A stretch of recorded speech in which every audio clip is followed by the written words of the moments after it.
The north is cold and full of whispers. The hall at Hogsmire smelled like wet stone and tallow fat, and the particular sourness of men who had stopped expecting to sleep indoors. Rain hammered the thatch above in irregular bursts, finding the gaps the way rain always finds the gaps in a roof that someone else built and no one has repaired in 30 years. The candles guttered with each new assault of wind through the cracks in the timber walls. Maps covered every surface, campaign maps, roads, rivers, the coastlines of a kingdom that was eating itself alive. Someone had set a cup of cold broth on top of the Riverlands chart and left it there, forgotten. The broth had formed a skin. The council had been going for 2 hours. Galbart Glover stood to the left of the long table, his face carrying the specific exhaustion of a man who had given his best counsel and watched it produce the wrong outcome anyway.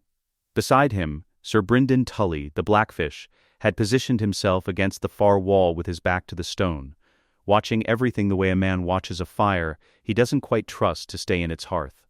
He had not spoken in 20 minutes. When the Blackfish stopped speaking, it was never because he had run out of things to say. Mage Mormont sat across from Glover, thick-armed and steady, her expression giving away nothing. She was 50 years old and had commanded Bear Island through raids and winters that would have taught a lesser person to stop having opinions. She had opinions. She was keeping them. Edmure Tully was present, but quiet, in disgrace after the fords, after the stone mill, after the premature attack that cost Robb the trap he had spent weeks building. Edmure had not said much since. After an error of that particular scale, there was not much to say. At the head of the table, Robb Stark did not look 16. He had been 16 when this war started, when he rode south to avenge his father with a host of Northmen who believed in him for reasons that had more to do with his father's name than his own. He was 16 now, still, by any honest accounting of years.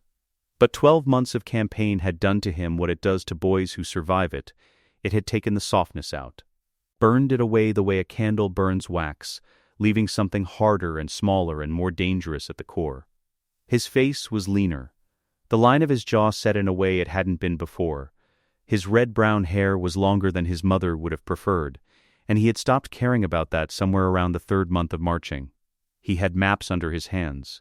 His hands were scarred. The candle nearest to him had burned down to the stub. "I'm going to legitimate Jon," he said. The room did not erupt. The room went quiet, which was worse. Catelyn Stark's eyes found her son across the table and stayed there. She was the most composed person in the room, which she had been all evening, which she had learned to be across 30 years of watching men confuse volume for authority. "You will tell us why," she said. "Not a question." "The arithmetic," Robb said. "Bran and Rickon are dead, burned at Winterfell by Theon Greyjoy. Sansa is a prisoner in King's Landing, married to a Lannister. If I die on campaign tomorrow, this war dies with me. The Stark name passes to Lannister hands through Sansa's children, if she ever has any that are worth the name. I have no heirs. I refuse to set aside my wife, and I would do it again." He paused. "So I am creating one. You are creating a problem," Catelyn said, "and calling it a solution. Tell me I'm wrong. You are wrong." She said it without heat. "Jon is sworn to the wall. He took vows in front of gods and witnesses. He holds no lands, wins no glory, wears no crown. Those are his own words. You cannot legitimate a man whose legitimacy cannot change his circumstance. You will hand him a name and a claim and give him no way to use either." "I'm not doing it so he can use it tomorrow," Robb said. "I'm doing it so the option exists." "The option to do what? Lead the Night's Watch south? Renege his vows?" "You would ask him to break his oath. I would ask him nothing." Robb's voice stayed level. "If I die and the North needs a Stark, Jon will decide what his oath means to him. That is his choice to make, not mine. I am simply ensuring that when he makes it, he does not make it as a bastard." Catelyn's jaw tightened. "You have not thought about what this does to the wall. I've thought about nothing else for 3 days. The Crown will use it. The moment Tywin Lannister learns there is a legitimate Stark heir at the wall, he will do everything in his power to neutralize that heir, legally, politically, or otherwise. You will paint a target on Jon's back the size of the wall itself and call it a gift. Tywin already knows Jon exists. Robb looked at the guttering candle. What he doesn't know is that Jon has a name. Right now, Jon Snow is nobody. A bastard ranger on a wall nobody cares about. The moment he becomes Lord Jon Stark, heir to the north, he becomes something Tywin has to account for, something he cannot simply ignore. He paused. That is not a target. That is a thorn that cannot be pulled out. The blackfish spoke from the wall. A thorn still draws blood from the hand that holds it. Yes, Robb said. That's why you put it in the enemy's hand. Silence. Galbart Glover cleared his throat. The boy's blood is pure north. No Aendel in him. No southern gods pulling in a different direction. He said it as a man states a thing that seems relevant, not as a man who has arrived at a firm position. The mountain clans would receive him well. The Umbers. House Karstark, had they not? He stopped. The Karstarks had gone. After Robb executed Willem and Martin Lannister for what was done to two of his own men, Lord Rickard Karstark had called it murder and taken his banners home. It was the wound that would not close. It was also the reason there was no Karstark voice in this room to contest what Robb was about to do. And Robb was aware of the shape of that particular mercy. He is also a man of the Night's Watch, Catelyn said, quieter now. He is not a political figure. He is a brother of the Black. And there is one other thing you have not said aloud. She held his gaze. Bran and Rickon. You have said they are dead. You believe it. But no one has found their bodies. Robb went still. If they are alive, Catelyn said carefully, you will have legitimated a bastard heir over two trueborn sons. If they are alive, Robb said, after a moment that lasted longer than it should have, then I will tear up the decree with my own hands and thank every god there is for the chance. But I cannot run a kingdom on if. He looked at her. I cannot protect what might be. I can only protect what is. She looked at him for a long time. He looked back. He was 16 years old and he was right, and she knew it, and it cost her something she would never name to say nothing further. Mage Mormont put both hands flat on the table. Then we do it right. Not tomorrow. Tonight, before anyone in this camp talks, and someone sends a raven south ahead of us. Robb produced the parchment. Someone had prepared it. The language was plain, deliberate, the kind of plain that takes effort to achieve. The decree of Robb Stark, first of his name, king in the north and the trident, legitimating his natural brother Jon Snow, henceforth to be known as Jon Stark, heir apparent to the kingdom of the north. He picked up the quill. The room was very quiet. Rain on the thatch. The far candle guttering. The scratch of the quill against parchment was the loudest thing in it. He signed. He sealed it. He made 7 copies with his own hand, which took time, and no one in the room spoke while he did it. When it was done, he looked up. 6 riders. Now, tonight, Mage Mormont took the primary copy. She was heading northwest toward Bear Island and the Wall by the long route. The safe route. The route that would arrive. Galbart Glover took the second, straight up the King's Road, the fastest road north. 3 more went to northern lords scattered across the campaign, men who needed to know there was still a name worth following if a name was all that remained. The 6th rider Robb chose himself. He held the last copy for a moment before handing it over. King's Landing, he said, for the hand of the king. Make certain it arrives. The rider looked at him steadily. And if I'm arrested, my lord? Then Tywin Lannister already has it, Robb said. Which is what I wanted. The riders were gone before the next hour turned. Into the rain, into the dark, into roads that led north and south and nowhere safe. The tallow candles burned down one by one. The map stayed on the table. The cold broth in its ring sat where someone had left it, and no one touched it. Whatever the decree had started, it could not be unstarted. The 6 riders left Hagsmire in the last hour before dawn, by different roads, in different directions, without ceremony. No horns, no banners. Each carried a copy of the decree in an oilskin pouch sewn to the inside of his riding cloak, close to the skin, where the warmth of a body would keep the wax seal dry. Each was given the same instruction: ride until the horse cannot, then find another horse. Sleep in the saddle if you must. Do not stop to explain yourself to anyone." They were gone before the camp stirred. Mage Mormont did not look back. She had left Bear Island in the middle of winter raids before, had ridden through worse weather on horses with less left in them, and she was not a woman who found meaning in the act of looking back. The road northwest was bad, rutted deep from a summer of wagon traffic, and then abandoned when the war moved the supply lines south, and her horse. A broad gray gelding she had requisitioned from a Riverlands farmer, who was not in a position to refuse, picked its way through the mud with a sour competence she respected. She was heading for the coast. The direct road to the wall was faster, but Mage Mormont had not survived 50 years by taking the fastest road through contested territory. The Bay of Ice was cold, and the ships that worked it were crewed by men who smelled like their cargo, but the bay did not have Bolton agents working the waypoints. She had made note of this before the council ended. She had made note of several things. She rode for 6 hours before the rain stopped. When it stopped, the sky that replaced it was the flat white of a sky planning something worse. She ate in the saddle, dried meat, hard bread, food that has no opinion about itself, and kept the gelding at a pace she had calculated would last. A horse ridden to death is a rider standing still. She had watched men lose races they should have won because they could not do this one calculation. The parchment under her cloak was dry. She checked it twice in the first hour and then stopped checking, because checking changed nothing and she needed her attention on the road.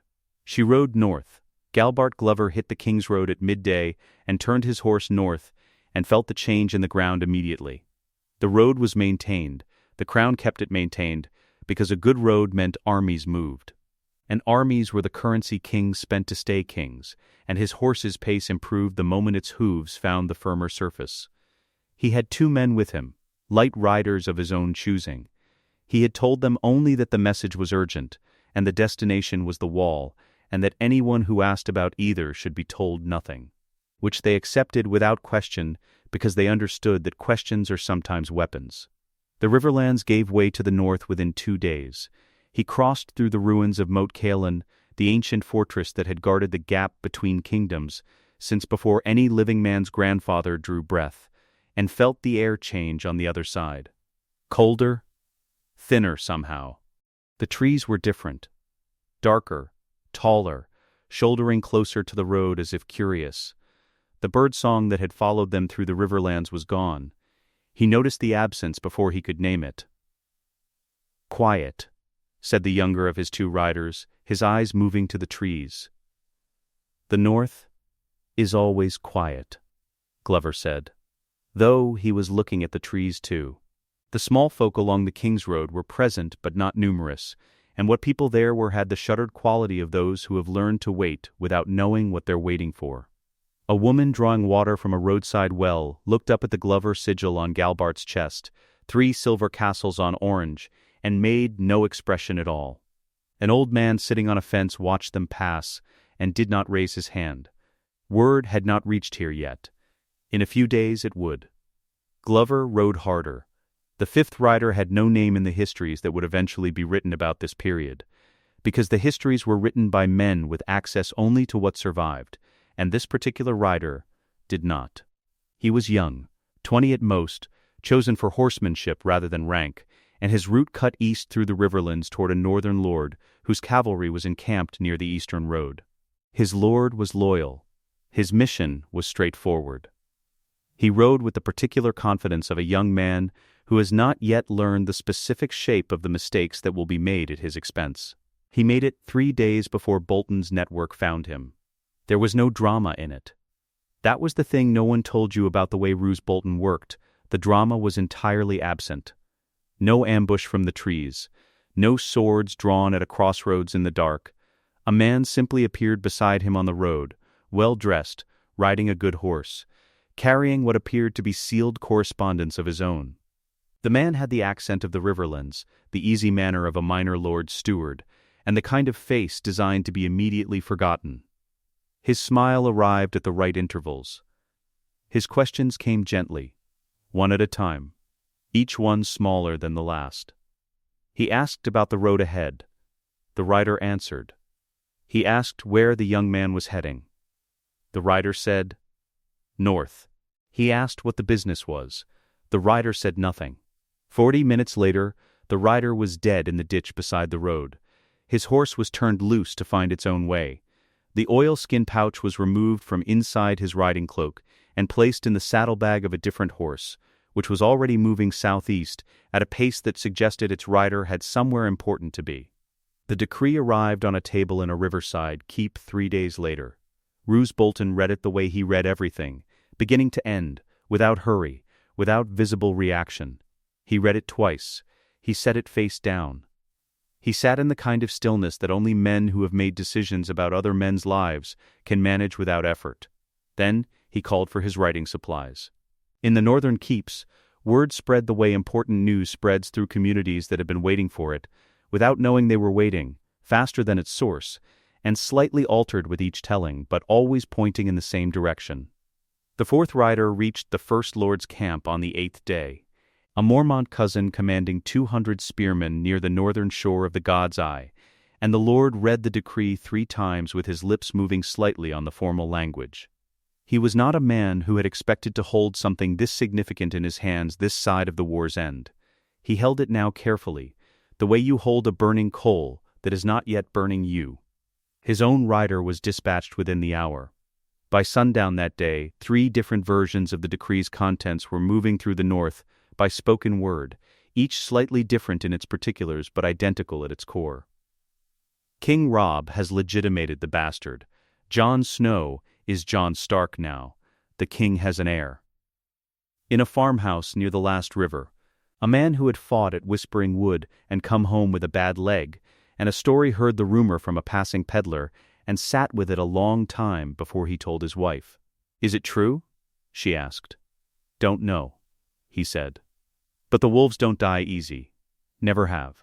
The 6th rider was not expected to return. He traveled south through the Neck and the Riverlands and the Crownlands over 14 days, changing horses at waypoints, sleeping in hedgerows when no inn was available, carrying a decree he understood was being sent not in hope of recognition, but as a declaration. There was a difference. He understood the difference. King's Landing received him at the outer gate. He was relieved of his horse, his weapons, and the letter. He was held in a guardroom for 2 days while the letter passed upward through the chain of people who understood its weight, until it reached a man who understood it completely. Tywin Lannister was at his desk when it arrived. He was always at his desk. He read the decree without lifting it from the table surface, one hand flat beside it.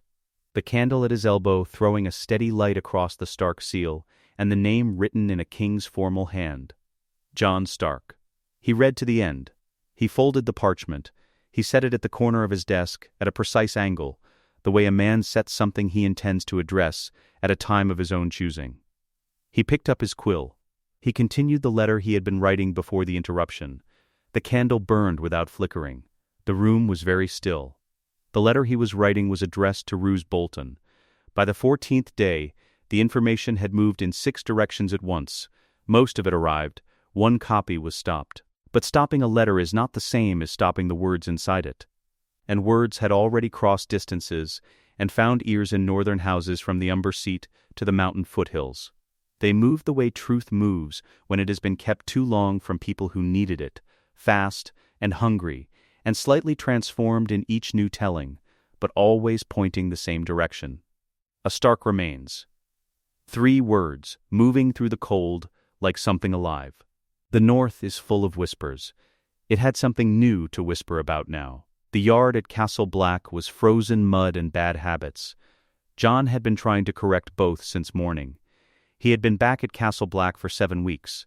The Lord Commander had recalled his ranging party after the losses at the Fist of the First Men, pulling Jon and what remained of his group south, through the gate, before the full weight of Mance Rayder's host could complete its encirclement. Jon had returned with 11 survivors, and the particular hollowness of a man who has watched the dead rise and has not yet found adequate language for what that experience does to a person's understanding of everything. He had been assigned to the training yard while the Watch rebuilt its numbers. It was the kind of assignment given to a man whose skills are needed and whose presence elsewhere is currently inconvenient. He had 6 new recruits in front of him, 4 from the King's Landing dungeons, 1 from a Reach prison ship, 1 who would not say where he came from, and whose hands suggested he had never held anything heavier than a counting ledger in his life. They were cold, resentful, and holding their swords wrong in 6 different ways. Jon walked the line of them the way he had watched the older rangers walk it, pointing out errors without raising his voice, because raising your voice at a man holding a blade for the first time produces 2 outcomes, and neither of them is useful. "Elbow," he said to the first man. "Bent, not locked. If you lock it, the first man who hits your blade will feel it in your shoulder, and your shoulder will make the decision for you." The man adjusted. Slightly, Jon moved on. Ghost was at the far wall, out of the way but present, tracking the line of recruits with his red eyes the way he tracked everything, not with hostility but with an attention so complete it produced the same effect. The recruits gave him a wide berth they thought was subtle. It wasn't. Jon had noticed the wolf's mood since early morning. He was not pacing, Ghost rarely paced, but there was something in the way he held his head, slightly elevated, turning toward the south gate at intervals with no external prompt. Jon had filed it away without examining it. There was always something to examine at Castle Black, and today's business was the recruits and the mud and the elbow that would not bend. He was correcting the ledger keeper's grip on his 3rd attempt when Samwell Tarly appeared at the yard gate. Sam moved the way he moved when the information he was carrying was too large for his face to contain, ordinarily, which meant his face was doing several things at once and not succeeding at any of them. He had a scroll in both hands. He stopped at the gate and said, "Jon," and nothing else. Jon looked at him for one moment. Then he handed the recruits to an older brother nearby and crossed the yard. They read it in the acting Lord Commander's solar. A room that smelled of pine resin and old smoke, and the specific staleness of a space where important decisions are made by men who have stopped finding importance comfortable. Galbart Glover stood to one side, still carrying the ice of the ride in the set of his shoulders, his horse not yet stabled. The acting Lord Commander. A cautious man. A competent man. A man who understood that the wall existed inside politics even when politics preferred to ignore the wall, sat behind the desk and did not pick up the decree after Jon set it down. He read it where it lay. Jon had read it twice. He had read it the way you read something written in a language you know, but have never expected to find on your own doorstep. Each word was familiar. The arrangement was not. Sam cleared his throat softly. Then, because Sam processed terror through explanation the way other men processed it through drink, he said, "Legally, in the North, you are now Lord Jon Stark, heir apparent to the Kingdom of the North. Robb's decree within his claimed realm carries full royal weight. Every lord who swore his sword to King Robb is bound to recognize the decree." Mage Mormont, Galbart, he nodded at Glover, who nodded back. They witnessed. "It's real." "I know it's real," Jon said. "I'm not finished." Sam looked at the decree. "Legally, in the eyes of your oath to the Night's Watch, nothing has changed. You hold no lands.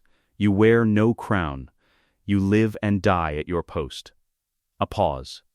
"You are simultaneously the most politically significant person alive north of the Neck, and a man whose vows explicitly forbid him from acting on that significance." The acting Lord Commander said, "The Crown has already sent a raven." He said it carefully, in the tone of a man presenting an unpleasant fact rather than offering an opinion about it. "Commanding the Watch to keep you at your post. Commanding the Watch to issue no recognition of the Northern Decree." Jon looked at the wall. That was fast. Tywin Lannister is not a man who sleeps between problems. Ghost had followed them to the solar. He was pressed against Jon's left leg now, which he did not usually do indoors. His head was at Jon's hip. His eyes were on the door. Alliser Thorne arrived at the solar within the hour, which meant someone had talked and Thorne had moved immediately upon hearing it, which was how Thorne operated. He collected the thing that could be used as a weapon and raised it before you had time to frame a defense. He did not knock. He opened the door and stood in the frame with his particular quality of contempt. Not the contempt of a stupid man, which is easy to dismiss, but the contempt of a man who is right about the narrow thing he is right about, which is harder. "The bastard has a lordship now," he said to the room. No one corrected the word bastard. Jon noted this. "Isn't that remarkable?" Thorne stepped inside. He looked at Jon with the expression of a man whose worst suspicion has been confirmed in the worst possible way, at the worst possible time. Ned Stark's by-blow goes to war on behalf of his oath, and his family rewards him by making that oath worthless. He looked at the acting Lord Commander. You understand what this means for the Watch. The Iron Throne funds us, supplies us, sends us men. And now we are housing a Stark heir, politically active, legitimated by a rebel king, while Tywin Lannister sits in King's Landing, deciding whether we are enemies. The Watch is neutral, the acting Lord Commander said. We were neutral, Thorne said, before that boy became a lord. Jon said, I haven't claimed anything. You don't have to. Thorne turned on him. The claim exists whether you open your mouth or not. That's how claims work. That's how names work. Every southern spy from here to Harrenhal is writing a letter right now because Galbart Glover rode through the gate with Robb Stark's handwriting under his cloak. His voice did not rise. It never rose. It compressed instead, the way cold compresses, and became harder. You are a danger to this wall. You have always been a danger to this wall, because you have never been what you swore to be. You have always been what your blood made you. A Stark, playing it black. The room was quiet. Jon looked at Thorne with an expression that gave him nothing. He had learned this from a dead man's example. His father had died giving men exactly what they could read on his face. Jon had decided somewhere along the way, without ever making the decision consciously, that he would not do that. Are you finished? Jon said. Thorne's jaw moved.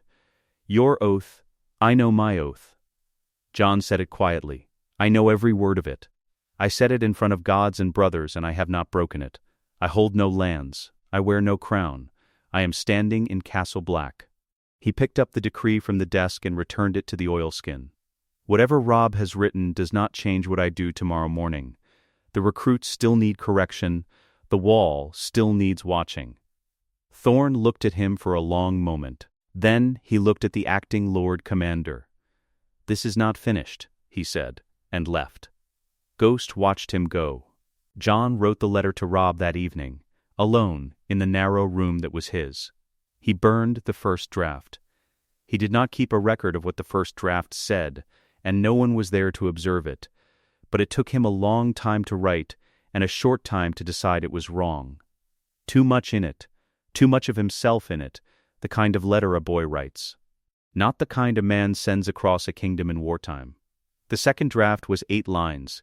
It said that he had received the news, that he did not know what it made him, that Robb should not expect the decree to change his conduct at the wall, because a vow was a vow and he had made his. That he was grateful, the word sat on the parchment a long time before he let it stay. And that Robb should be careful at the twins. He had not been told about the twins specifically. He wrote it anyway. Something in Glover's eyes when Jon had asked about the campaign's direction had produced a feeling he did not know how to name, and chose not to examine. He sent it by raven. He watched the bird go south until it was gone. Sam came back that night. He knocked, which was Sam. He always knocked, even when the door was open, and came in and stood near the hearth with his hands tucked in his sleeves, which was how Sam stood when he had something to say that he hadn't yet decided how to say. I've been reading, Sam said. Jon did not look up from the table. You're always reading. I've been reading specifically about Maester Aemon. Sam sat down on the room's one stool without being offered it, which meant whatever he wanted to say was serious enough to override his usual deference. He refused the Iron Throne. 3 times, I think. Maybe more. His brother sat the throne and offered it to him directly, and Aemon said no, because he'd taken his vows, and his vows were absolute. I know the precedent. I know you know it. I'm not explaining it. Sam looked at him. I'm asking you whether you think your situation is actually parallel, because Aemon refused the crown of all Westeros. He had access to the throne. He had proximity. He was in King's Landing when the offers came. He chose to leave and never return. A pause. You're at the wall. The North is 3 weeks hard riding at minimum. You can't claim anything meaningful from here, even if you wanted to. So in a way, the oath is almost easier for you than it was for him, because the distance enforces it. Jon was quiet. What I'm actually asking, Sam said, is what happens if the next raven that comes from Robb says something other than a status update? What happens if it says something worse? Jon looked at the wall. The stone was the same stone it had always been. Cold, old, indifferent to the names of the people who had stared at it in this room across 1,000 years of watch duty. He did not answer. Sam sat with the silence for a moment. Then he stood. "I just wanted to ask," he said. "You don't have to answer now." He left. Jon sat in the room alone. The fire had burned low. The letter he'd sent south was already out of his hands, already in the air, already either finding Robb or not. He could not control what it did next. He could only wait for whatever came back. He climbed to the top of the wall before the last light went. 700 feet of ice, older than every kingdom it looked down on, older than the families fighting over those kingdoms, older than the names they were all killing each other over below. The south stretched away from him in the gathering dark. Fields and forests, and the faint smear of smoke that meant civilization, that meant small folk with fires and lords in their halls, and a king's decree moving north on the legs of horses and the wings of ravens. The north behind him was dark already. That darkness was a different thing. It did not mean civilization. It meant something that was waiting with a patience that made the politics below seem brief. Jon stood between them. The decree had named him. He was still here. He was still the same man who had ridden north months ago and sworn vows in front of gods and brothers, and meant them. The name on the parchment did not reach up here. Up here there was only the ice and the wind, and the thing the wind carried from the north that was not sound, but was not silence either. He was a ghost with a name now. He stood there until the last light was gone. He did not know what to do with either. The letter arrived before dawn, carried by a man whose face Roose Bolton would not have been able to describe 30 seconds after the man left the room. This was intentional. Roose Bolton employed men specifically for their quality of disappearance. The network had cost him years and a great deal of money to build, and it had never failed him in a way that mattered. This morning it had handed him something he had not expected to need to hold. He read the decree at a table near the window. The light outside was the gray of a sky that has not yet decided what it intends to do. A single candle burned at his elbow. Though he did not need it, his eyes were better in poor light than men suspected, like most things about Roose Bolton. He read to the end. He turned the parchment face down on the table. He folded his hands in front of it. He sat. The keep around him was quiet. His men knew better than to make noise at this hour. The fire in the hearth had burned to red coals that breathed slowly, like something sleeping. He sat for a long time. Then he called for his horse. He rode to the twins without his banner flying. This was itself the message, for anyone with the training to read it. A lord who travels without his sigil is a lord who does not want his movements recorded. Roose Bolton's movements were always deliberate. He had not made an unconsidered gesture in 30 years, and the decision not to fly his colors on the road to the crossing was as precisely chosen as everything else. 3 men rode with him, all of them the same category of unremarkable as the one who had delivered the decree. They traveled in the gray middle of the day and reached the twins as the light was beginning to thin. Walder Frey received him in a room on the 2nd floor of the East Tower, a room that smelled of old rushes and a fire that had been fed green wood, and the specific quality of age that accumulates in spaces where a very old man has spent a very long time being displeased. He was 90 years old, and he was in his chair, which was not quite a throne, and had been arranged to suggest that the distinction was academic. Several of his sons stood at the walls, big men, Frey men, with the blunt faces of a house that bred for quantity rather than specificity.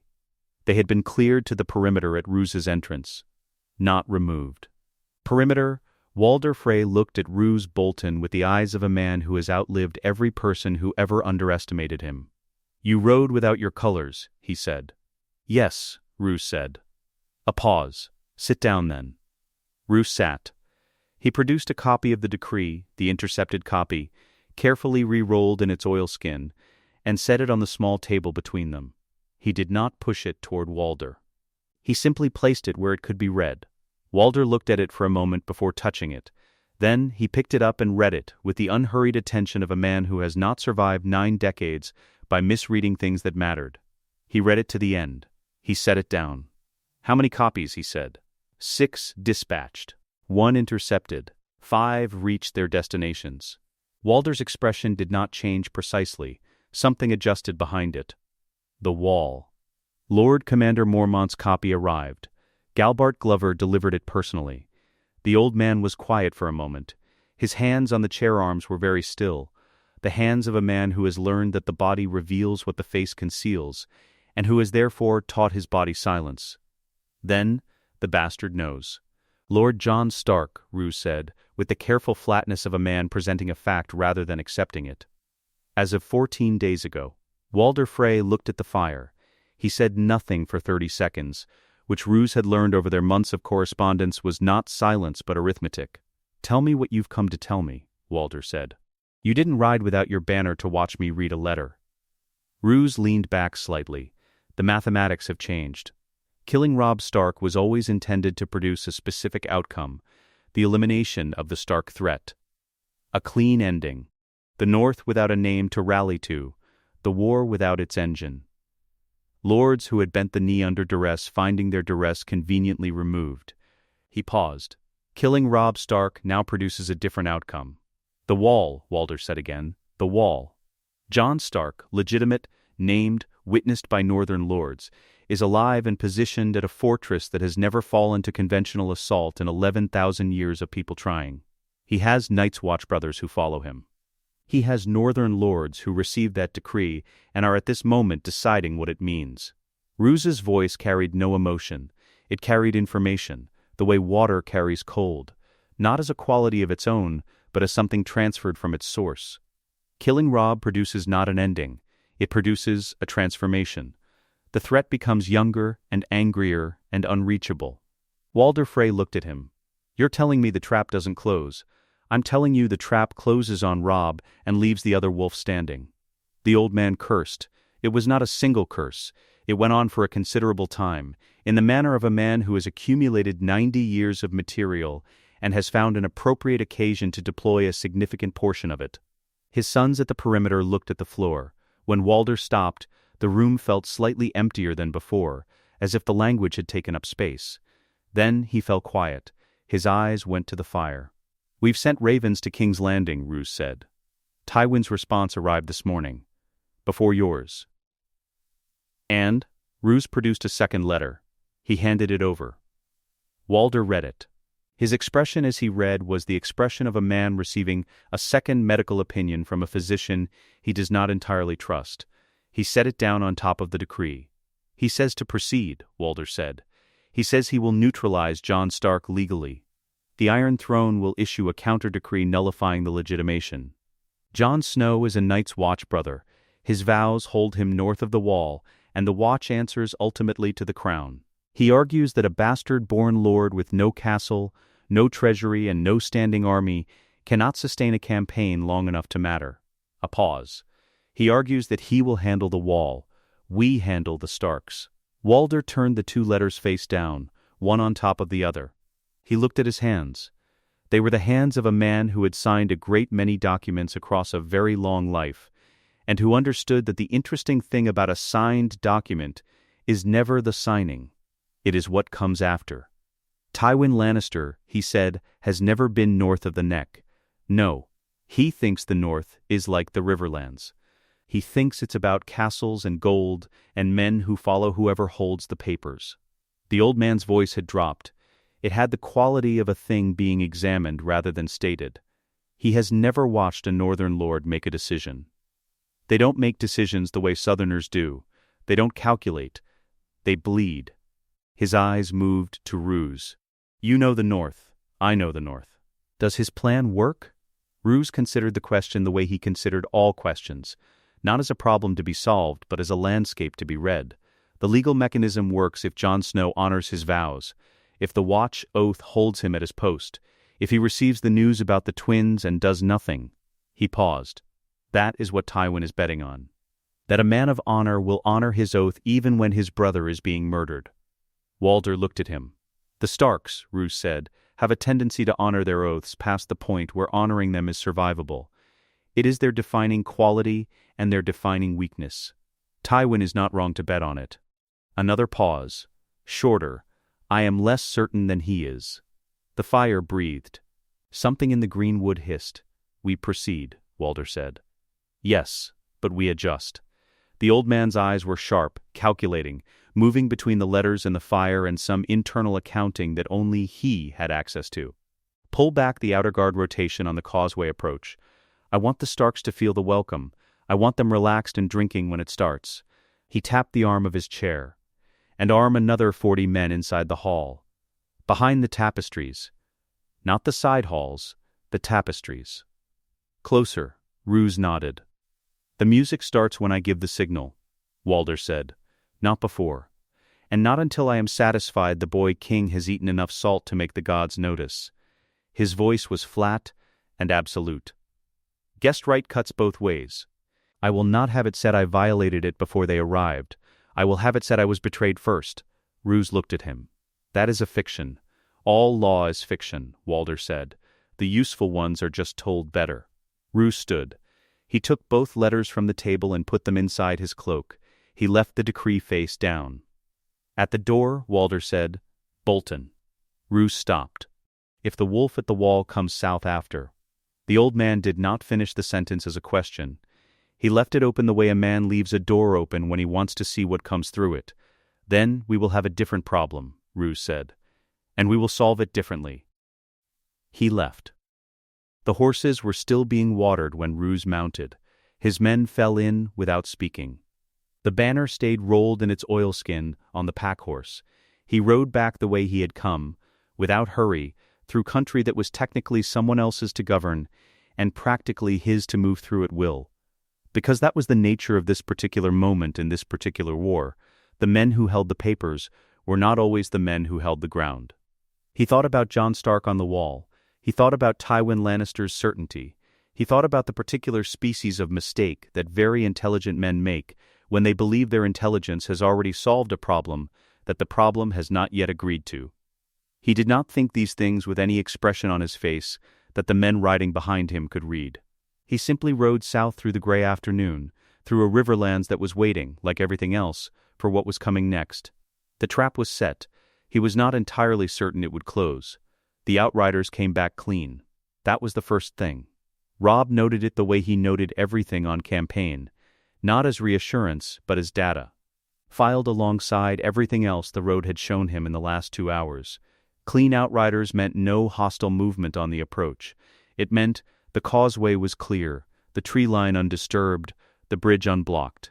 It meant that by any measurable standard, the road to the twins was safe. Robb rode at a pace that suggested he had not entirely decided to believe the outriders. He had been reading ground for a year. Before this war he had read it as a boy reads it, for game trails, for weather, for the kind of information that produces a good hunt. The war had changed the reading. Now he read it for the information that men with hostile intentions leave in the spaces they think no one will examine. The way a guard post is positioned 30 feet from where logic would place it. The particular angle of smoke from a farmhouse chimney. Whether the dogs in a village bark at a passing column or go silent, because dogs that go silent have been silenced. The road approaching the twins was empty, not peacefully empty, not the emptiness of a quiet afternoon in a safe territory. This was the emptiness of ground that had been cleared, that had been instructed to present itself as ordinary, that had been told to look like no one was watching. The fields beside the causeway should have had people in them. Late harvest work, or the preparation of soil that has finished its season, small folk who stop what they are doing when a war column passes. Not out of fear necessarily, but out of the instinct to observe whatever is larger than your daily circumstance. In every village the Stark host had moved through since the campaign began, people came out. They watched. They pointed at Grey Wind and said things to their children. The road to the twins had no one on it. "Sir Brynden," Robb said, without turning his head. The Blackfish came up beside him. He had already been looking at the fields. "I see it," Brynden said. They rode in silence for a moment. "The Freys aren't beloved in their own territory," Robb said. "That's what Edmure said. Edmure says things." Brynden's voice was flat. "The small folk avoid a lord they fear. They avoid a road they've been told to avoid." He paused. Those are different kinds of empty. Robb kept his eyes on the twins as they came into view, the two great towers rising from the river, connected by the bridge, the crossing that the Freys had built their entire house around. Strategically irreplaceable, architecturally unsubtle. The message of the structure was identical to the message of the house. We are here, we control passage, and you will pay what we ask to get through. He had made a promise to this family that he hadn't kept. He was coming now to apologize with his presence and seal a new alliance with a wedding, and the road to do it on had no one watching. He pressed his knee against his horse's flank and came to Catelyn's side. "I need a few minutes," he said quietly, "when we reach the gate." She looked at him. She had been watching his face for the last half hour with the attention of a woman who had been reading Ned Stark's silences for 15 years and had transferred the skill, somewhat painfully, to her son. How many minutes? Enough. He held her gaze. "Tell Edmure to ride ahead. Smile when you do it." The reception was technically correct. That was the thing about it. Every word was in its proper place. Walder Frey sat in his high seat and offered insults that were within the established parameters of the insults Walder Frey had always offered, which had their own kind of reliability. He presented his daughters and granddaughters in the manner he always presented them, as a patriarch demonstrating inventory, and made observations about Robb's wife that carried the specific weight of a man whose pride has been wounded and has been waiting patiently for an audience. Robb apologized.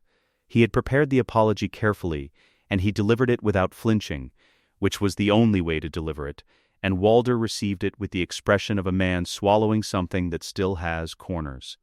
The feast hall filled. Torches, long tables, the smell of roasted meat and the Frey wine that was abundant in a way that wine at a Frey table was always abundant, which was either hospitality or arithmetic depending on which side of the table you occupied. Robb watched the musicians tune their instruments and noticed that there were more of them than a feast of this size typically required. He found his household captain near the south wall during a moment when the noise of the hall covered speech. "Stay armed," Robb said. He was looking at the room as he said it, not at the man. "Whatever you're wearing beneath your feast clothes, keep it on. Don't remove it for comfort or for courtesy. Pass that to every man we have inside." The captain's expression did not change. He had been in the field with Robb long enough to have learned that expression. "My lord." Watch the musicians. A pause. If they play the Rains of Castamere, treat it the same as a command to draw steel. Don't wait to understand why. Don't look for confirmation. Draw and move. He picked up his wine cup. "1 cup tonight. Tell the men. 1 cup. The men outside, our outriders, the men with Grey Wind, they are not to come inside for the feast. I don't care what they're offered." Robb finally looked at his captain.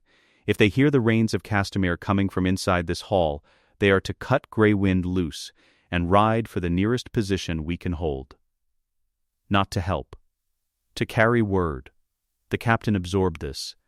"You expect trouble." "I expect a feast," Robb said. "I'm planning for what's underneath it." Grey Wind had not come through the gate. He had stopped at the causeway and refused. Not with noise, the wolf rarely made noise without purpose, but with absolute physical refusal, planting himself on the stones with his hackles raised and his attention fixed on the towers ahead, in a way that made the handlers who tried to lead him forward stop trying within 60 seconds. Robb had not argued with the wolf. He had looked at Grey Wind for a moment, and then told the handlers to leave him on a long lead outside the walls. Free to move, free to cut loose if anyone reached for the lead with a blade. He trusted Grey Wind's judgment without being able to explain why, which was itself a form of information. He could not have named what the wolf was reading. He had learned by now not to require names for things that were true. Catelyn had placed herself near the head table with the particular intentionality of a woman who has been in enough halls to know that the most revealing view of any room is not from the center, but from the edge. She watched Walder Frey the way she had spent 30 years watching powerful old men who wanted things they weren't saying aloud. Walder Frey was rude to everyone. This was known. It was documented, practically. He insulted his guests and his family with equal consistency, and had been doing so for so long that it had ceased to carry meaning and had become simply a quality of the room. Like the temperature. But tonight his rudeness was arriving at a fractional delay. The way an actor arrives at an emotion a half-beat after the cue, not wrong exactly, but measurably different from the real thing. His eyes, when he thought no one was looking at them specifically, were working. She reached under the table and found the edge of Robb's sleeve. She pressed it twice, which was the system her father had taught her when she was 12 years old, and she had taught Robb in his first year of walking, because the Tullys understood that the world is full of rooms where the honest words cannot be said aloud. Robb did not turn his head. He pressed his knee against hers once. Received, she looked at the musicians. She counted them again. She looked at the tapestries on the far wall and noted the particular way they hung, slightly away from the stone in one place, and another and a third. Not moved by a draft.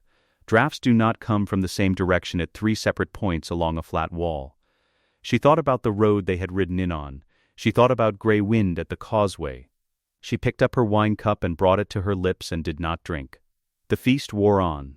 Dishes came and were removed. The Frey sons moved through the room in patterns that seemed social and were not. Edmure Tully, who had not been warned because the risk of too many people knowing was itself a danger, sat at the high table with the expression of a man who was relieved to be welcomed and was choosing to trust the welcome. Catelyn looked at her nephew and felt something that she pressed down without examining, because examining it would change her face. Robb was talking to a Frey lord to his left about horses. She could hear the conversation from where she sat, easy, specific, the language of men who actually ride rather than men who perform riding. He was entirely present in it. Nothing in his posture showed what was working underneath it. She had not believed, a year ago, that he had it in him. The performance of peace in the middle of preparation for its opposite. She had believed he was his father's son, honest in the way that could not disguise itself, that wore its truth where anyone could reach it. She had been wrong. Or the war had made her wrong. The musicians finished one song and began another. Not the rains. Not yet. She exhaled once, quietly, and looked at the tapestries. They hung the way they had hung before. Still away from the stone at the same 3 points. Still wrong. She put nothing on her face. The candles burned lower. The wine was poured again by Frey servants, whose smiles arrived at the same fractional delay as their lords. The feast continued around them with the elaborate and determined appearance of a feast that was only a feast. Below and outside, beyond the walls, gray wind paced the stones of the causeway in the dark, hackles up, head raised, reading something on the air that had no name in any language men had made. The raven came in on a Tuesday, which was not a day that had previously distinguished itself. Sam brought it to the yard the way he brought everything urgent, moving faster than his body preferred. His face working through several calculations at once, the scroll already open in his hand, because Sam Tarly could not carry information to someone who needed it without reading the information first, which was either a flaw or a quality depending on what the information was. Jon was running the recruits through footwork drills when he saw Sam's face. He told the recruits to stop and rest and cross the yard. Sam handed him the scroll without speaking. He had learned. It had taken time. But he had learned that there were moments when the instinct to explain was the wrong instinct. Jon read it. 4 words. Twins, Frey, come. He read it twice more, not because the words required rereading, but because his mind required the seconds. The handwriting was not Robb's. It was a relay copy, transcribed at whatever Raven post had received the original and sent it north, but the compression of it was Robb's. Robb had always used fewer words than the situation seemed to require, which was a quality of command that Jon had recognized long before he understood its name. He folded the scroll. He put it in his chest, against his skin. He stood still for a moment. Ghost had left the training yard wall and was standing beside him. The wolf's head was level with Jon's shoulder. He was not looking at Jon. He was looking south, through the wall, through the 700 feet of ice and whatever was on the other side of it, at a direction rather than a specific object. I know, Jon said. He called the council within the hour. The acting Lord Commander. Alliser Thorne. 4 senior rangers. Sam, because Jon insisted and no one had the standing to refuse him.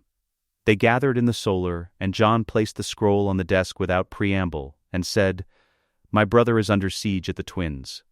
I intend to go south." Thorne moved first, not physically, but in the way a man moves when the moment he has been constructing in his head for months has finally arrived in the room. "Your vows," he said. "I know my vows. Then you know the answer. The answer isn't what you think it is." Jon looked at the acting Lord Commander, not at Thorne.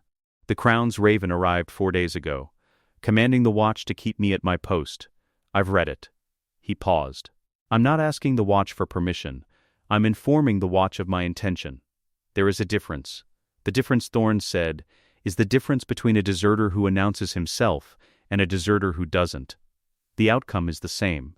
His voice had its familiar compression, the quality of contempt refined to its most efficient form. "You will be stripped of your rank. You will be hunted if you return. You will have broken the oath you swore before gods and brothers, for a war that is not the Watch's war, for a king whose kingship the Iron Throne does not recognize, to defend a decree that the Iron Throne has already nullified." He let that sit. "You will have traded everything you are for a ride south that will likely arrive too late to matter." The room was quiet. Jon looked at Thorne for a moment. Then he said, "I'll guard the realms of men." Thorne's eyes narrowed. "That's the oath." Jon said it without heat, without the quality of a man arguing, with the quality of a man reading a document aloud so the people in the room can hear what it actually says. "Not the realm north of the wall. Not the space between the ice and whatever is beyond it. The realms of men. Plural." He looked at the acting Lord Commander. "The realm of men includes every northern family sleeping under a roof tonight, because the Stark name has held the North together for 8,000 years. If that name ends at the Twins because I stayed at my post reading the oath narrowly, I have not served the realm of men. I have watched it shrink." A pause. "I am ranging south. I am not deserting. I will come back." "You don't have that authority," Thorne said. "The oath doesn't specify geography. The intent is in the words. I serve the words." Thorne looked at the acting Lord Commander. The acting Lord Commander looked at the desk. He was a cautious man, a man who understood institutional survival, and he was doing the calculation that cautious men do when caught between two things that will both cost them something. Jon watched him do it and felt no contempt for the process, only the particular impatience of a man who needs the calculation to finish. "I cannot sanction it," the acting Lord Commander said finally. "Officially, the Crown's Raven is on record. If I sanction it, the Watch loses its funding, its supply lines, everything we depend on from King's Landing." He looked up. "But I will not stop you. What you do with your own feet is between you and your gods." He paused, and something in his expression shifted from caution to the particular weariness of a man acknowledging a cost he cannot avoid. Understand what this means, though. If you march south with fighting men, the Watch's neutrality becomes a story we tell about ourselves. The Crown will know it.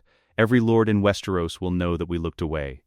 I am choosing to stand aside rather than stop you, and that choice has a price I will spend the rest of my term paying. Thorne made a sound. Sam said, "I think he should go." Everyone looked at him. He straightened. The North stable means the Wall stable. If the Starks fall and the North fractures, the chaos reaches us eventually. It always does. We're not separate from the realm. We're the edge of it. And edges depend on what's behind them. He blinked.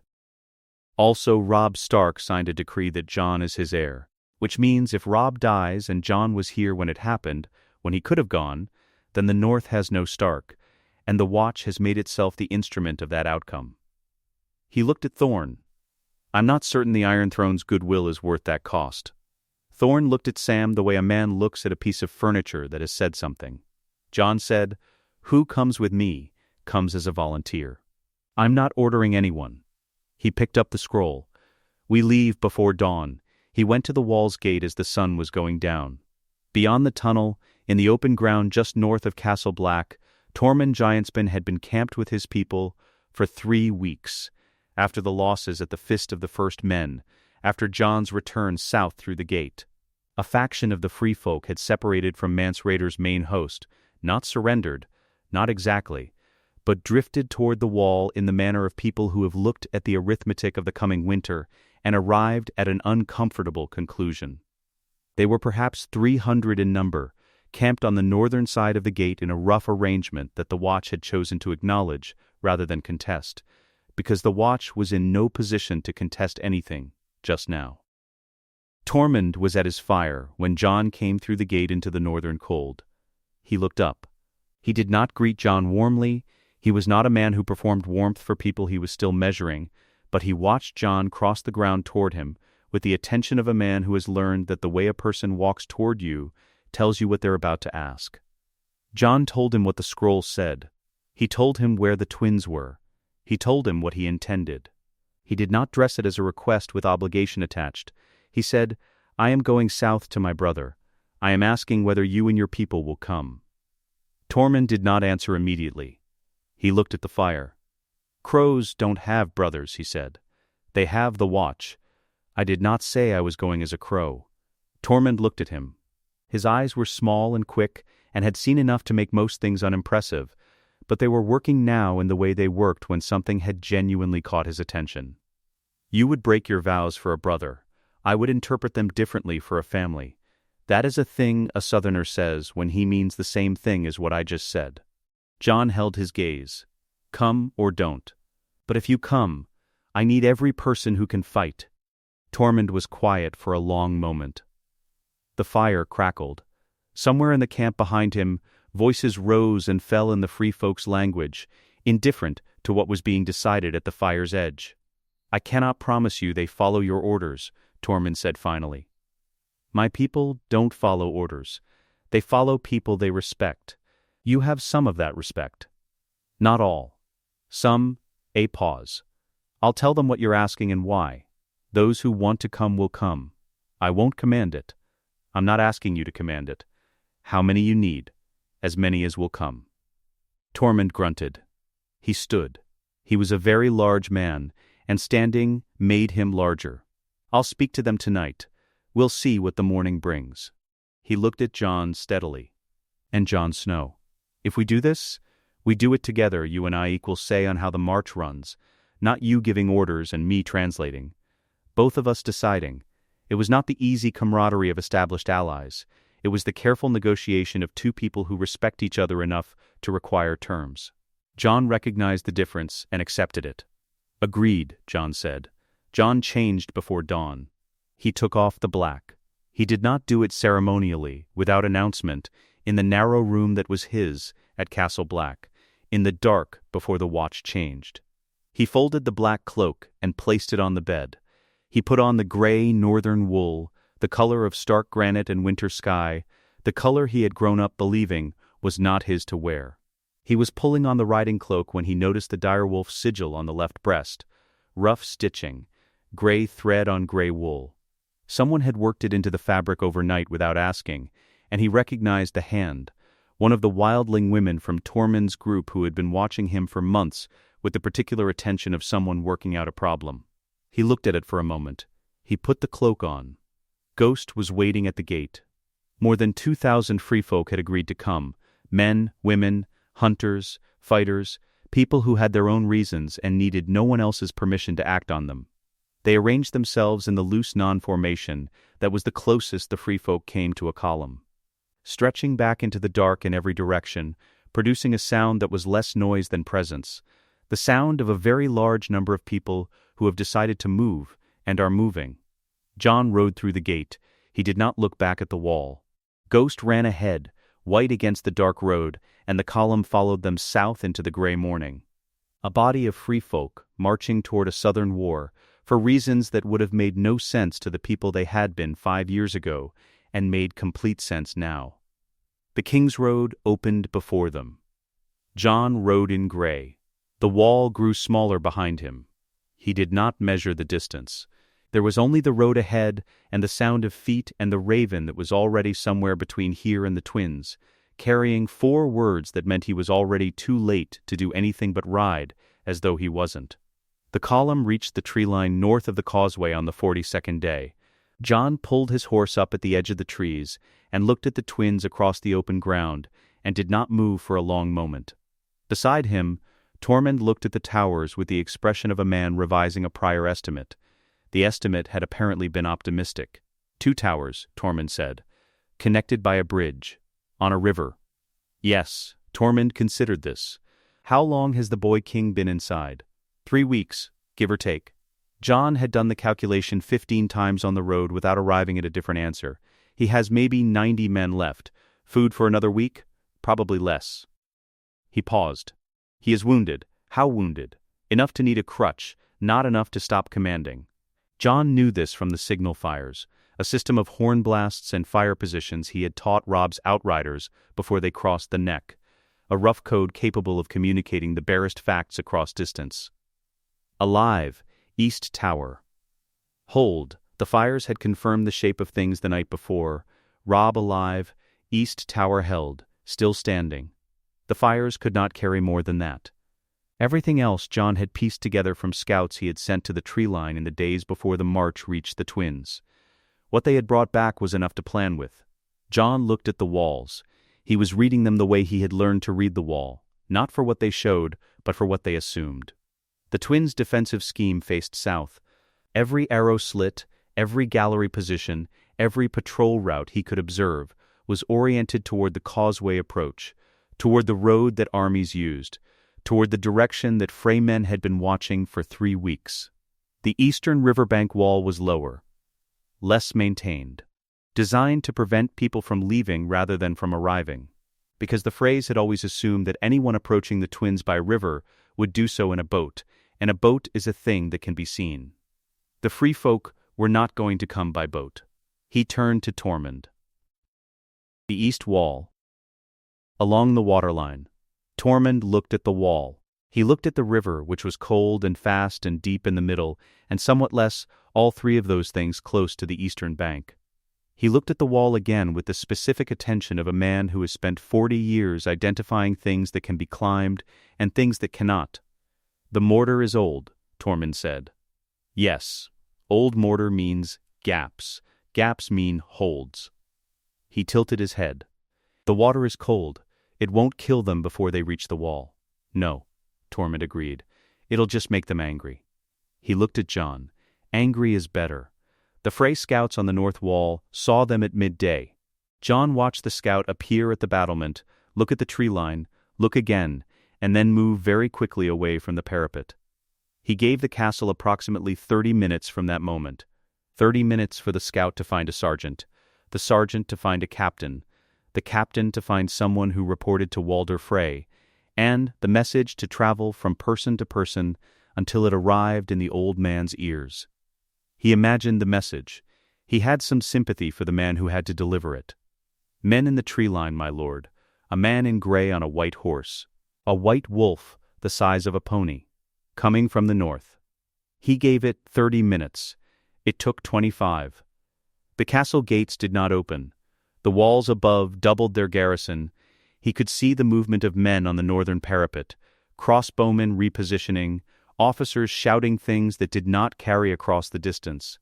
The south gate, which faced away from Jon, produced cavalry sounds that traveled through the afternoon air, as the specific combination of hooves and shouted orders that meant men were being moved to a position someone had just decided was more important than the one they had been in.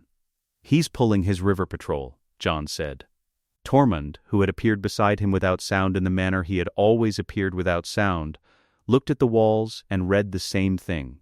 Doesn't know which wall to watch. Now he's watching all of them. Which means none of them well. Tormund looked at the river. Tonight, Jon looked at the sky. Gray, heavy, the specific gray of a sky building toward rain. When it rains. It'll rain, Tormund said, with the confidence of a man who has spent his life in weather that did not consult his preferences. 3 hours, maybe 4. Gray wind was at the riverbank. Jon found him there when he went down to the water's edge to look at the wall from the river's vantage. The wolf was standing in the shallow margin where the grass met the mud, wet to the shoulder. Watching the east tower with the same concentrated attention he had given the south gate of the twins 3 weeks ago, when the Stark party arrived and the wolf refused to cross. He had been outside these walls the entire time. Jon knelt beside him. The wolf turned his head, pressed his muzzle against Jon's chest, and held it there for a moment. Not the greeting he gave people, this was different, the pressure of something that had been waiting and had now stopped waiting. Jon put his hand on the wolf's neck and felt the damp cold of his fur and the living heat beneath it, and stayed in that position without moving. He did not try to name what it was. Some things were not improved by naming. After a moment, he stood. Grey wind pressed against his leg as he walked back to the tree line, and stayed there. The rain came in the 4th hour after dark.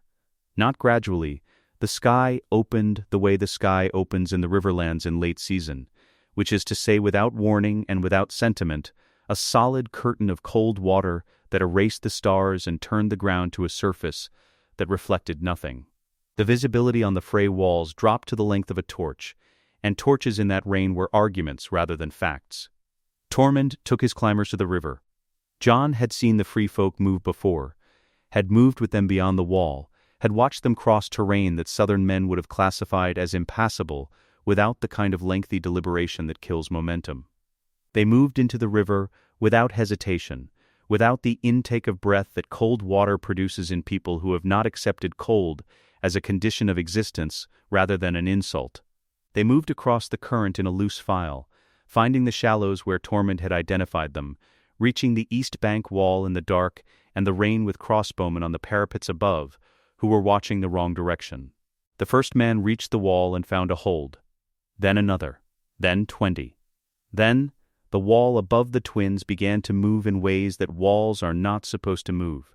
And the guards who noticed it too late, and the east tower's secondary postern, a servant's entrance, barely maintained, the kind of door that exists in old fortifications, because old fortifications were built by people who understood that you always need a way to get the laundry in and out, was opened from the inside 20 minutes after the first climber reached the top. Jon rode through it on a horse the color of ash in the gray morning that was just beginning to suggest itself behind the rain. Gray Stark cloak, ghost at his left side. The free folk at his back, which was a thing that no living man had seen, and which would be described badly in every account written afterward, because the people who wrote accounts were not usually the people who had been in the rain at the moment when it happened. The inner courtyard of the East Tower was chaos converting itself into aftermath. Frey men in varying states of disarmament stood against walls or sat on the ground or were in the process of deciding that their wages had not included this particular contingency. 2 of Tormund's people were arguing with a Frey man-at-arms about a sword, not fighting over it, arguing, in the specific register of people negotiating the terms of a surrender that has already been decided but not yet formally acknowledged. A fire had started somewhere in the West Wing and was producing more smoke than flame, which meant someone had found it before it found the timber. Jon dismounted. He handed his reins to the nearest person, who happened to be one of Tormund's fighters who had never held a horse before, and absorbed this responsibility with the pragmatic expression of someone for whom unprecedented situations were simply situations. He looked up. Robb was at a window. 2nd floor, East Tower. The narrow window above the barricaded doorway that his men had held for 3 weeks. He was standing, or something close to standing, his weight distributed between his good leg and the frame of the window in a way that was not quite either, and his face was turned down toward the courtyard. Their eyes met, 20 feet of gray morning between them. The rain easing now, not stopping, but thinning, the way rain thins when it has done what it came to do. Robb's face was different. Not just thinner, different in a way that 3 weeks of siege and a bolt in the leg and the knowledge that help might not come explains, but does not fully account for. Something had been decided in that face. Some question that had been open for a long time had been answered, and the answer had changed the expression permanently in ways that would take time to read. Jon looked at him. He was alive. The word did not arrive as a thought. It arrived as something physical, a change in the tension of Jon's chest that he had been maintaining for 42 days without examining it, releasing now without his permission. Robb's hand moved to the window frame, steadying himself. His jaw was tight from the leg, Jon could see the effort of standing from 20 feet away, the specific compensation of a man managing pain through posture. Jon did not speak. Robb did not speak. Below the window, the courtyard moved around them, free folk taking positions, Frey men being sorted. The Blackfish's voice from somewhere in the east corridor giving instructions in the particular tone of a man who has been waiting for the moment when he could stop holding a doorway and start doing something useful. Ghost sat at Jon's feet and looked up at the window. Above, Robb looked down at the wolf, and then at Jon, and then at the gray Stark cloak with the rough direwolf stitched on the chest in gray thread by a wildling woman who had decided without being asked that this was the appropriate garment for this particular ride. His face did something that Jon had not seen it do in the years before the war. He looked, for one moment, like the boy he had been before any of this. Then the moment passed. "You're late," Robb said. His voice was rough from 3 weeks of siege and the particular hoarseness of a man who has been commanding in cold air without enough water, and it carried through the thinning rain without difficulty. Jon looked up at him. "I came from the wall," he said. Walder Frey was in his high seat when they found him. He had not moved from it. Jon did not know whether this was stubbornness or a physical limitation or the particular decision of a 90-year-old man who has calculated his options and arrived at the conclusion that dignity costs nothing when everything else is already spent. He sat in the chair that was almost a throne in the room that was almost a great hall, and he watched the door when it opened with eyes that had not softened. Around him his sons and grandsons stood at the walls, not as guards, as men who had not yet decided what they were. Some still held weapons, most did not. The faces were the Frey face multiplied across 3 generations, varied in age and arrangement but sharing something in the jawline, something in the set of the mouth. The specific expression of men who have grown up in a house that has always been looking for respect and has never quite received the quality it was looking for. Jon walked in with the Blackfish at his left and 4 of Tormund's people at the door, which was enough. Walder looked at Jon. He looked at the gray cloak. He looked at the direwolf stitched on the chest. He looked at the bastard sword on Jon's hip, Longclaw, its white direwolf pommel catching the torchlight, the Valyrian steel of its blade drinking the light rather than reflecting it in the manner of ordinary steel, quieter than it should be for something so sharp. "The bastard," Walder said. "Lord Jon Stark," the Blackfish said. His tone was not corrective. It was a statement of fact delivered by a man who has had enough of facts being ignored. Walder made a sound that was not quite a laugh and not quite a dismissal, but occupied the territory between them, legitimated by a rebel with a paper crown. His eyes moved back to Jon. "Your brother is upstairs bleeding on my floor. You are in my hall with wildlings. This is what passes for victory in the north these days." "We'll talk about victory later," Jon said. "First we'll talk about law." Roose Bolton did not make an entrance. He was simply present when Jon turned from Walder, standing near the far wall where a door connected to the west corridor, positioned with his characteristic quality of having been in a room longer than you expected. His hands were at his sides. His face held the expression it always held, which was the expression of a man who had decided, at some point in the distant past, that faces were strategic instruments rather than emotional ones. "Lord Stark," Roose said. He said it the way he said everything, flat, precise, without the texture of feeling. "I would speak with you privately. What I have to offer is worth the time it takes to hear it." "I'll hear it here," Jon said. A pause. Brief, my cooperation in this campaign was not freely given. Tywin Lannister required my participation in exchange for the North. I am, in effect, a man who acted under compulsion. You killed Robb's men. Jon's voice stayed level. You let them be killed. You prepared the positions, pulled the outer guard rotation, coordinated the timing. He looked at Bolton steadily. You were inside the hall. You know what happened inside this hall better than I do, because you planned it. Roose looked at him. Something moved behind the pale eyes. Not guilt, which was too simple a word for what a man like Roose Bolton carried, but a recognition.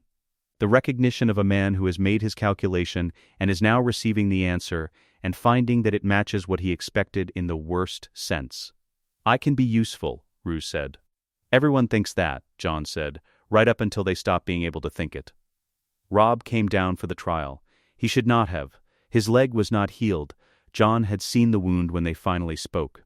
Seen the color of it, the thickness of the dressing that was doing more work than a dressing should need to do, and had said nothing, because saying something would have produced the same result as saying nothing.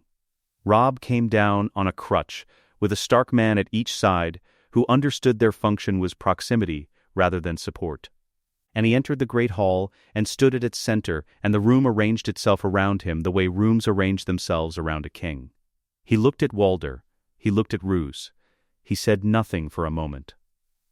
Catelyn stood to his right. She had not slept in 3 weeks in any complete sense of the word. This was visible if you knew how to look for it, not in collapse. Not in the dissolution of composure, but in the particular precision of her stillness, the kind that costs more effort than movement does. She looked at Walder Frey across the great hall with an expression that had no name Jon could find, because it was not anger and it was not grief, and it was not the hunger for what was about to happen. It was something quieter and more permanent, the expression of a woman who has already done all her feeling about this and is now simply present for the conclusion. She did not speak during the trial. She did not need to. Robb stated the charges without ceremony, because ceremony was for occasions that had not begun with crossbowmen behind tapestries. He stated them as a man states arithmetic, the facts, in order with their proper names. The invitation accepted, the bread and salt consumed, the protection of guest right invoked. And then what followed, which violated the oldest law in any world that had ever built walls and lit fires against the dark.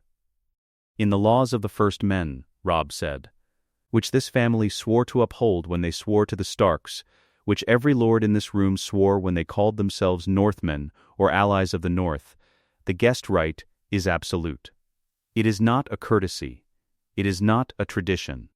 It is the law that makes civilization possible, the law that says a man may travel, may negotiate, may extend trust across the distance between houses without the guarantee that he reaches the other end with his blood still inside him. He looked at Walder. You knew this. You built your house on the crossing of that law with the calculation that the rewards outweighed the cost. A pause. The gods are taking their accounting. Walder looked back at him. His expression had not changed. It was the expression of a very old man who has decided that the only remaining dignity available to him is the refusal to perform fear for an audience. Do it then, Walder said. Stop speaking and do it. Jon stepped forward. Longclaw came off his hip without theater. That was the thing about Valyrian steel that no one told you until you held it. It made no argument for itself. Regular steel has a quality of announcement, a brightness, a drama of reflection that the moment seems to require of it. Longclaw was quiet. Its edge existed as a fact rather than a declaration, and the Valyrian steel of it absorbed the torchlight without giving it back, so that the blade appeared darker than the room it was drawn in, which was not possible and was simply a property you accepted. Ice was gone. Jon knew this. Ice had been taken south and melted into Lannister swords, turned into instruments of the family that had taken everything from the Starks and stamped their lion on the metal afterward. What Jon held was not the ancestral sword of 1,000 years of Stark kings. It was the sword Jorah Mormont had given him for saving his life, the sword he had earned, which was, in the end, the only kind worth carrying into a room like this one. Walder Frey met it without flinching. Whatever else he was 90 years old, and he had made his choices with his eyes open, and he died in his chair, which was the chair he had sat in for 60 years, and he died looking at nothing specific, the way very old men sometimes do, as though they have found a point beyond the room that is more interesting than what the room contains. Roose Bolton did not meet it the same way. He was composed until he wasn't, and then he was not composed, and Jon did what needed to be done and did not linger over it, because Oberyn Martell had died in this story's history for lingering, and Jon had read that lesson through the grief that had arrived with the news. The Valyrian steel was quiet both times. The room was quiet after.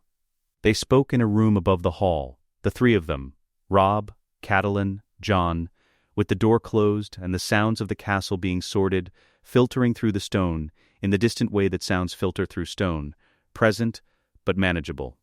The narration will not reproduce what passed between them in full, because there are conversations that belong to the people who have them and cannot be translated into the language available to anyone who was not in the room. It will record this. They spoke for a long time. Robb asked questions about the wall that were not really questions about the wall.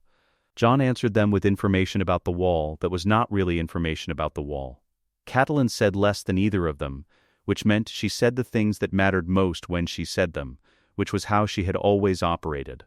At one point, and only this moment will be recorded, because it is the moment the room changed, Jon's composure left him briefly. It was not dramatic. It was the sound a person makes when they have been carrying something very heavy for a very long time and have finally, in the presence of the right people, been allowed to set it down. A single sound, quickly controlled, the kind that is worse for its brevity. Neither Robb nor Catelyn spoke for a moment. Then Catelyn reached across the table and took Jon's hand. She held it for a moment and released it and said nothing about it afterward, and Jon said nothing about it, and Robb looked at the table and found something there that required his attention until the moment had finished being what it was. They stood at the east tower window as the morning came in full, Jon and Robb, side by side, looking south. The window was narrow. It was a tower window, designed for arrow slits and air rather than view, but it was enough to see the river and the causeway and the road that ran south through the riverlands toward everything that had not yet been solved. Behind them, what was supposed to have been their grave. The hall where it was planned. The courtyard where the free folk were still sorting the living from the dead. The door the Blackfish was using to move Edmure Tully from captivity to freedom with the practical efficiency of a man completing a task. Ahead of them, everything. Robb stood on his crutch. Jon stood on both feet. They did not speak for a while. The south road ran away from them between the trees until the trees took it. The Lannisters still hold the south, Robb said. Yes, Tywin is already writing letters. He's been writing letters since the decree. Jon looked at the road. He'll keep writing them. And the wall. The wall is still standing. A pause. The thing beyond it won't wait for us to finish this war. Robb absorbed this. He had heard it the night before, from Jon. The full account of what Jon knew was coming from the north, and he had listened the way he listened to information that changed the shape of everything. Quietly, without interruption, making the adjustments in his thinking that a general makes, when the intelligence he receives requires him to redraw the map. He had not dismissed it. He had not panicked.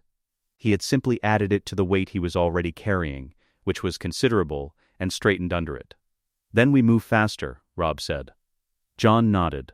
Below, Ghost moved through the courtyard, white against the gray stone, unhurried, already looking north. They spent 3 days at the Twins, sorting what the Twins had become. The Blackfish took charge of the Frey house the way he took charge of everything, without announcing that he was doing it, through a series of practical decisions that foreclosed alternatives before anyone had time to propose them. The Freys who had held crossbows on the night of the feast were separated from the Freys who had simply been present in their grandfather's hall by the accident of birth and blood. The line between those two categories required judgment, and Brynden Tully had been exercising judgment about frightened men in difficult positions since before most of these Freys existed. And he drew the line where he drew it without consultation, and with the confidence of a man who is aware his line will not satisfy everyone, and has made peace with that. Edmure was freed on the first morning. He came out of his cell blinking, thinner, with the specific quality of a man who has had a great deal of time to think about decisions he made and has arrived at a comprehensive account of their failures. He embraced Catelyn for a long time without speaking. He looked at Jon and said Lord Stark with a formality that was both awkward and genuine. Jon said his name, and they left it there, which was the right place to leave it. The crossing stayed under Stark authority. Not permanently. Permanently was a question for a peace that had not yet been negotiated, but functionally, because someone had to hold the bridge, and the Freys who remained were in no position to object to the arrangements being made in their hall. The conversation about Jon's status happened on the second morning, in the room above the great hall that had become their working space by default, its table covered in the same species of maps and cold food that seemed to follow Robb Stark from one temporary headquarters to the next. Robb stated it plainly, because Robb had learned on campaign that plainness costs less time than approach, and produces fewer misunderstandings.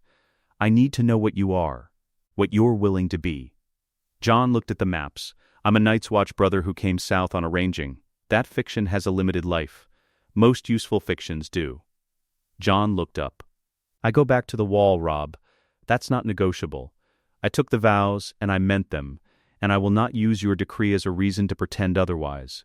He held his brother's gaze. But I go back as Lord Jon Stark. And that name, at the wall, doing the work the watch needs done, it changes what I can accomplish. Ravens I send carry different weight. Northern lords who receive correspondence from the wall receive it differently than they did before. A pause. I am your representative at the wall. Your voice in the north while you hold the south. That is not breaking the oath. That is using what the oath gave me, the position, the post, the standing, in service of the realm of men the oath requires me to protect. Robb was quiet for a moment. It's a fine distinction. The wall runs on fine distinctions. Most things worth keeping do. Catelyn sat at the far end of the table. She had said nothing yet. Both of them were aware of this, aware of the weight of it, the specific gravity of her silence, in a room where her opinion had mattered for as long as either of them could remember. When Bran and Rickon died, she said finally, and her voice caught on the word died in the particular way of a woman who has accepted a loss, but whose body has not finished accepting it, the decree was necessary. I understood that, even then. I simply could not say so. She looked at Jon. Not with warmth, not yet, not in the way that years of careful avoidance can be undone in 3 days of crisis, but with something that was its own kind of acknowledgement. What you did here, coming south, the march, what it cost you to leave the wall, that is not the act of a man who is only an heir on paper. She paused. That is the act of a Stark. The room held the words. Jon did not speak for a moment. Thank you, he said. It was simple. It was the only word the moment required.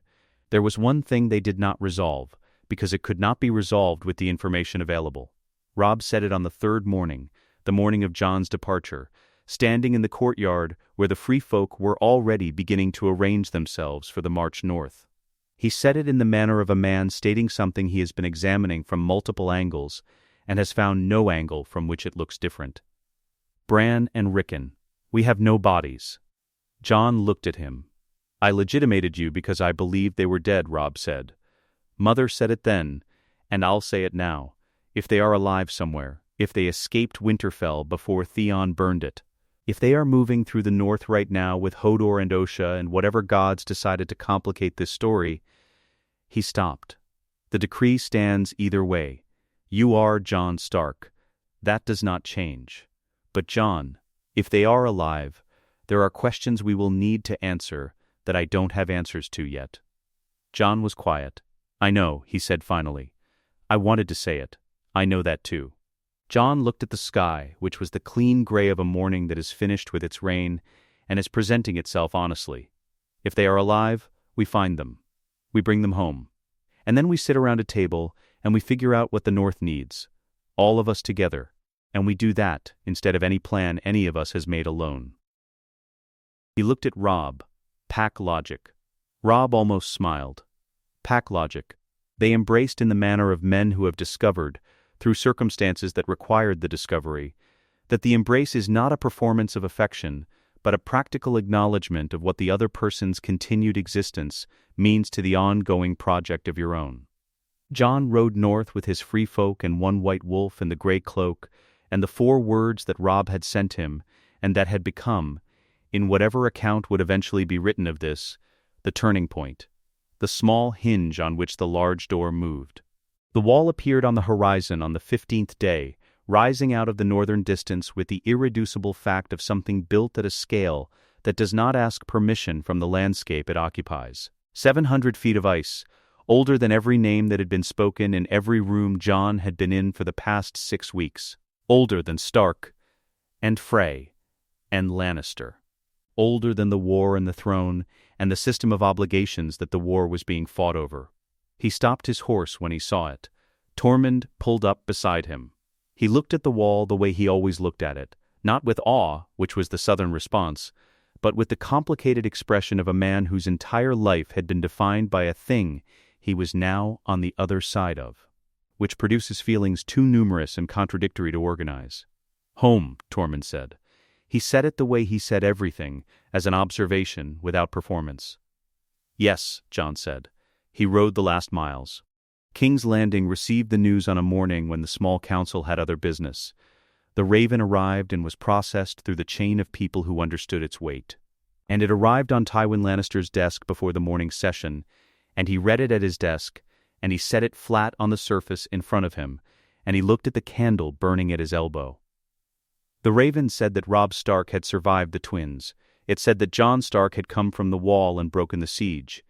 It said that Walder Frey and Roose Bolton were dead. It said that the crossing was under Stark authority. It said, and this was the line Tywin read last, and read again, and set the letter down after, that Jon Stark had returned to the wall.